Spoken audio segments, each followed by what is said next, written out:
Today we're going to talk about process versus content, and we'll be talking about it in the context of either a sales management role or just a leadership role in general. But the important thing to understand is that this concept of process versus content can be used in your personal life, and it should be used in your personal life because the way that we handle process versus content at home will always spill over into our professional life at work, and then the things that happen to us at work will definitely spill over into our home life as well. And so during this presentation, we'll be talking about feeling versus thinking. We have two systems in our brain. One is a feeling system and one is a thinking system.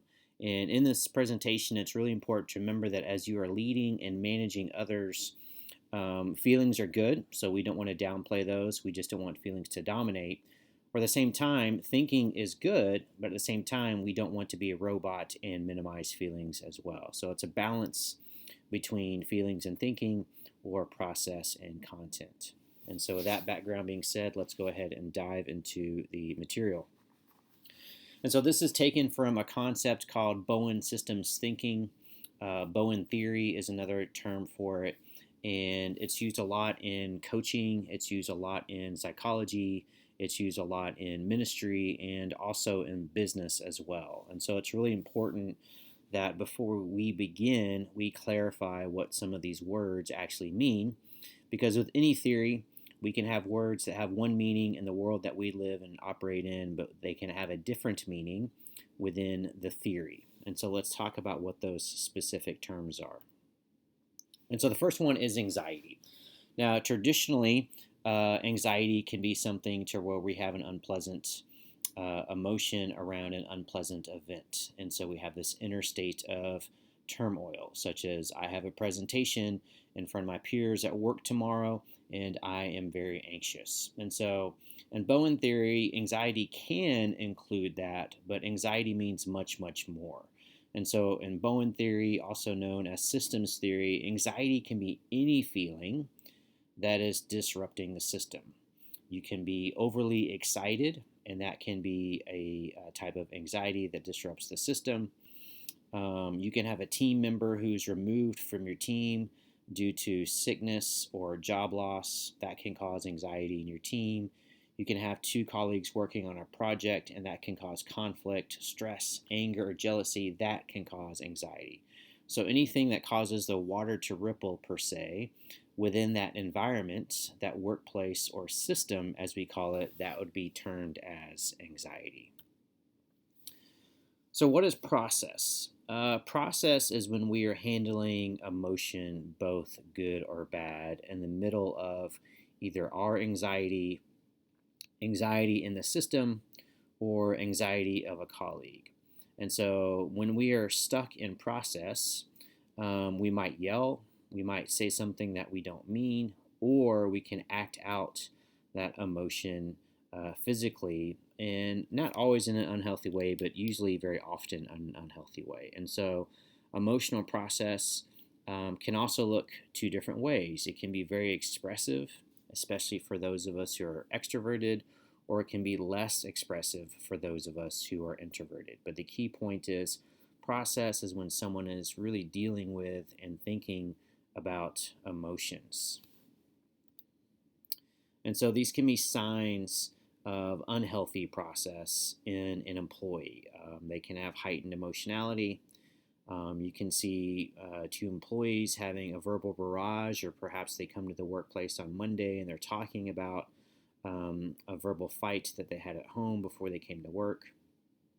If people are using language of blame, that is a good indicator that mentally they're stuck in process, and they will use certain phrases such as you always do this, you always do that, or you never do this, or you never do that. And so words are phrased in terms of absolutes, great indicator that someone is stuck in process, or they are a victim to their circumstances, and so they will use phrases as "they made me," making it appear as if they had no choice. And so, as a manager, we want to be watching our people. We want to be watching ourselves. Again, being stuck in process is part of human nature. To be anxious is to be human. So these aren't bad things. We just need to understand that these can influence our decision making or the decision making of the people that we manage. And so, what is content?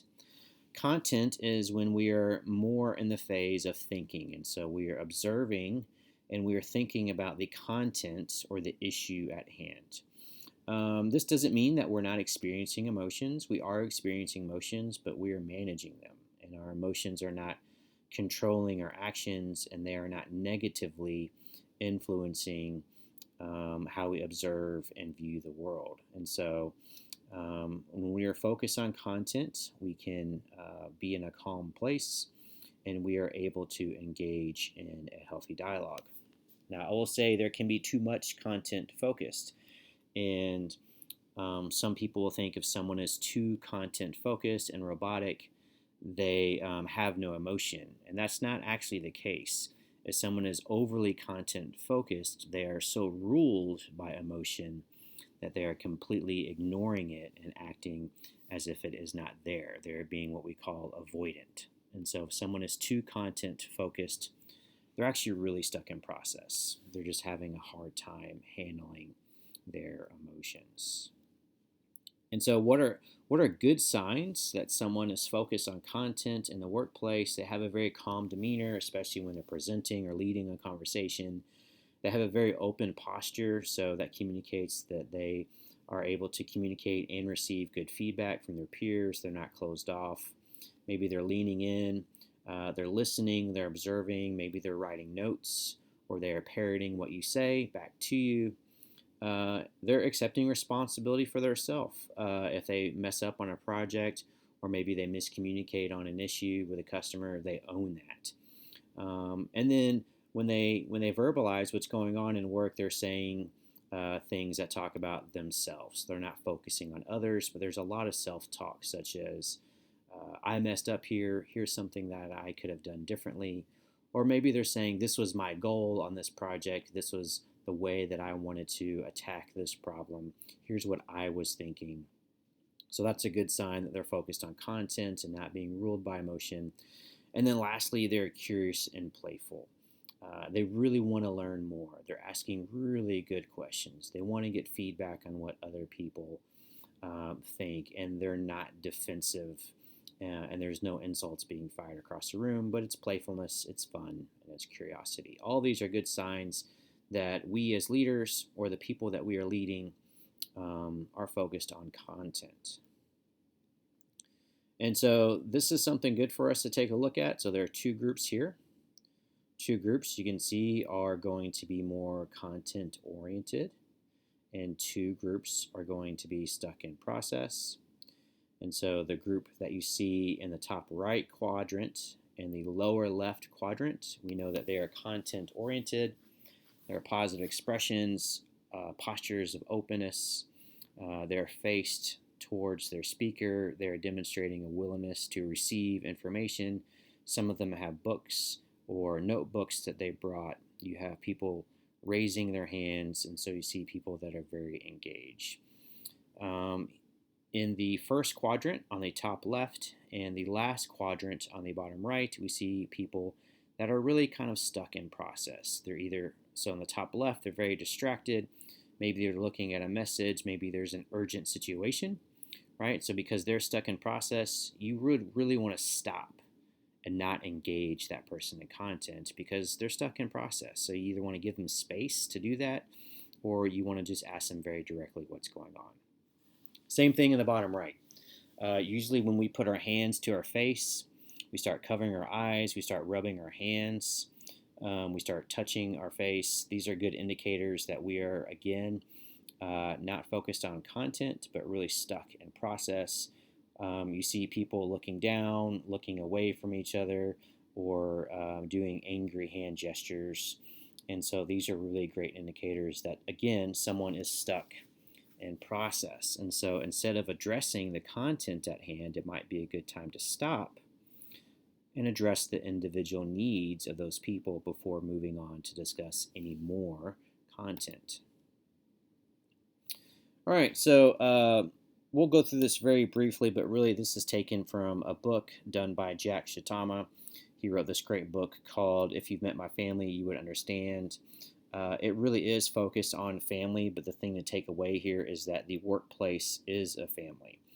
And so this is a big moving piece of paper, so I'm going to simplify it and break it down step by step. When you review this, know that yes, you can apply this in your family of origin or your nuclear family at home, but for today's conversation, we'll be talking about it purely from the context of the workplace. All right, so if you are an effective leader, we call these emotionally intelligent leaders or non-anxious leaders.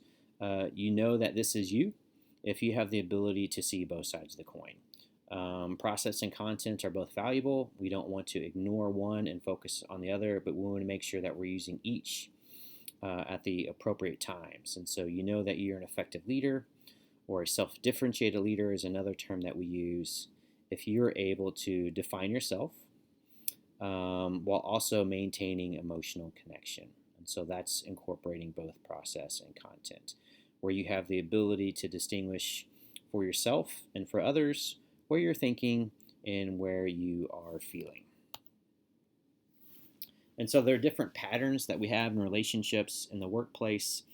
And these are the ways that we manage and handle information. So one, sometimes there's conflict in the workplace, and so that'll be the most obvious. It's the most self-explanatory. We also see in the workplace over and under functioning, and these reciprocate and feed one another. So you might see someone on a team or a group project who's really over functioning and maybe doing more than they should. We see this a lot in young managers. And of course, if someone is over functioning, then by nature, in order to have equilibrium in the system, someone has to underfunction. And so you'll see either colleagues in a work project doing less, or you'll see people on the team doing less because there's an overfunctioner involved. Another way that we see process and content exhibited and communicated in workplace systems is through triangling. So the preferred method of handling problems and challenges is through a one-on-one relationship. We call that a dyad. But because we are human beings and to be anxious is to be human, we don't want to do that all the time. And so we go to a third person, or we go to an issue. An issue can be a third part of the triangle, and we circumvent that person by going to a third person or issue. And so this is called triangling. And so think about a really basic example would be from childhood. You know, mom is going to say no to dessert, but you know dad really likes chocolate cake. And so instead of asking mom, you go to dad. Dad says yes, so you get a piece of chocolate cake, and of course you give him a piece, and mom says, "What is going on?" Well, you triangled mom so that you can get what you want. And so that happens in the workplace more often than we'd like. And as managers, it's really important for us to have an understanding of when we are being triangled. All right, the fourth one is going to be distance. And so distance is when, we don't want to fight because we know that's not good in the workplace, and we definitely don't want to overfunction or underfunction. We or quiet quit, as you're saying nowadays, and we don't want to triangulate. We're just kind of going to keep our distance. We're just going to show up, and we're just going to do our job, and we're not going to do any more than necessary. This is what we call distance. And then in its very, very extreme version, we see as cutoff. So people not wanting to come into the workplace at all, people calling in sick, people not leaving their office. And eventually this will lead to them either leaving the organization voluntarily or being separated by the organization itself. And so these are the ways that we can handle emotions in the workplace. All right, so let's talk more about each. Conflict, again, very self-explanatory. One person isn't giving in to the other. We use phrases such as you never or you always. We are projecting onto others. We're really leaning into blame. And as a result, we're not focusing on our mission. And so in a sales organization, that means when there's conflict, the customer is suffering, and focus is not being done on the customer. And eventually, in organizations that have high levels of conflict, you will eventually begin to see sales decline. All right, over under functioning, we see this a lot in organizations. One person in the relationship or their group becomes very dominant while the others will adapt and surrender control. And so really what's happening here is the overfunctioner, it has very low self-confidence, and they're getting self-confidence at the expense of doing for others. And so they lose their self, they lose the ability to be an effective leader. And sadly, we live in a society, especially in corporate America, where we reward over functioning, and we would actually be better off uh, rewarding people who delegate and trust others to lead and do their job well.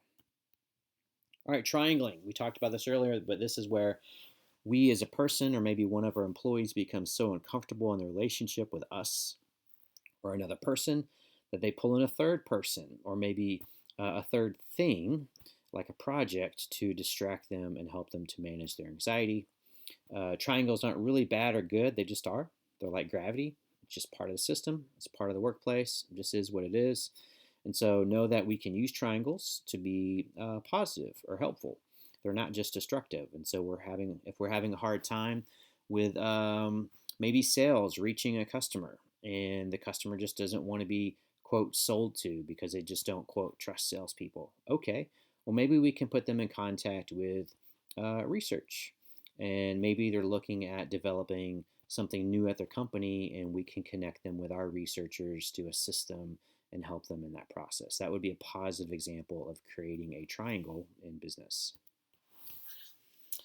And of course, we have distance. Again, pretty self explanatory, but people usually get fatigued from conflict.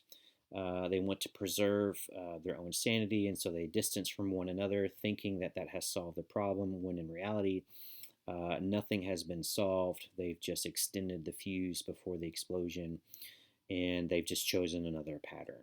And unfortunately, this is very rewarded in society, and it can be very difficult, and it can take a long time before someone can identify distance or an unhealthy culture in the workplace as being a contributor to poor performance. And then, of course, as we said earlier, cutoff is the very extreme form of distance, and this can happen a lot in customer relationships where we have overfunctioned, or we have triangled them, or we have neglected them, and they want nothing to do with us. They just haven't said it, so they cut themselves off from us. And so this is something to be looked for when you have a major account that is declining and you don't know why. It's probably good to put in a new person and to refresh that relationship. All right, so there's a sweet space.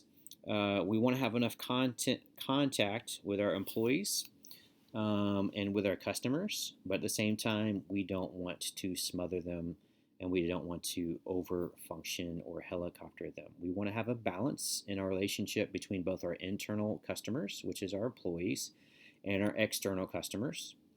We want to make sure that we are close enough to them to where we can be open and honest and transparent, but we don't want to be so close to where we can't manage them or provide for them. And so the goal for you as a non-anxious or emotionally intelligent or self-differentiated leader is to find that sweet spot where you have that nice emotional space in your professional relationship system where you are able to define yourself as a leader while remaining emotionally connected to them.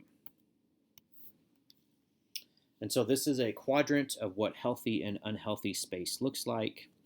And so on the top left, we have what healthy separateness looks like. As a manager, you can define yourself, what you believe in, what processes you want to focus on, and you're comfortable not sharing everything with your team.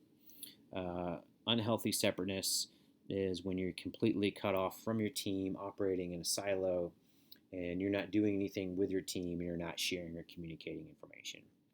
Same thing with togetherness, right? Togetherness is the opposite side of the coin. And so you are healthy as a leader when you're scheduling time with your team to do things together. You're finding time not just to talk about work, but to generate and create new ideas.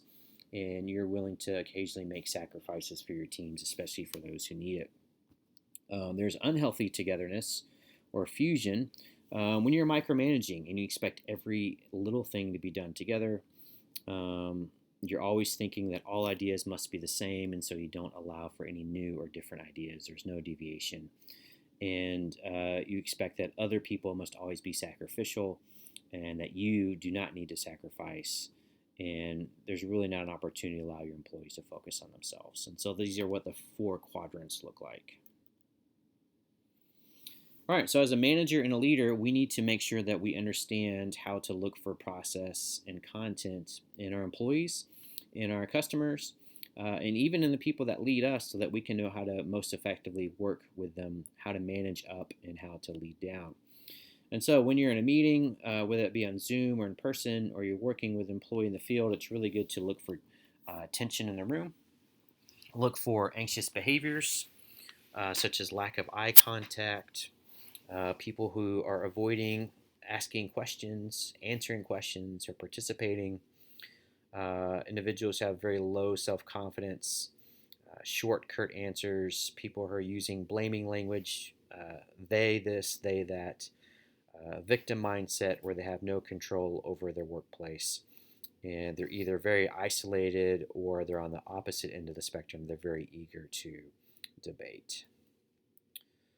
So, when do we engage in content when we're working with individuals who are stuck in process?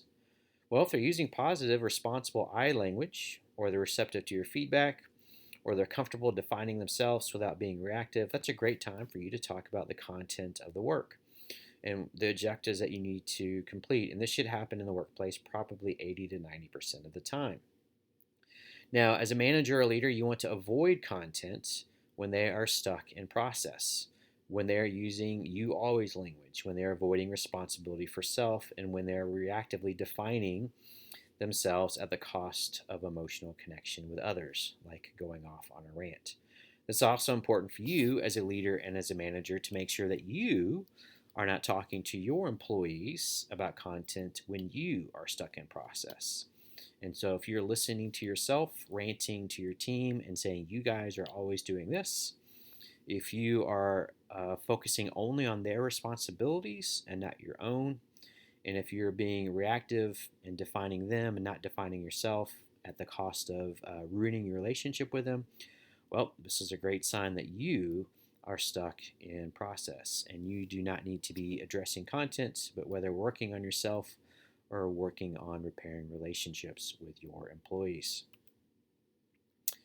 And that is it. And so the goal for you is not to become experts at this, but just to take a little bit away from it, to have an understanding between the thinking system and the feeling system, to have an understanding between process and content, so that as you are leading and managing others and helping them to be successful, you can get a better idea of how to read your colleagues, how to read yourself, and how to show up in ways that help them to best meet the needs of your customers.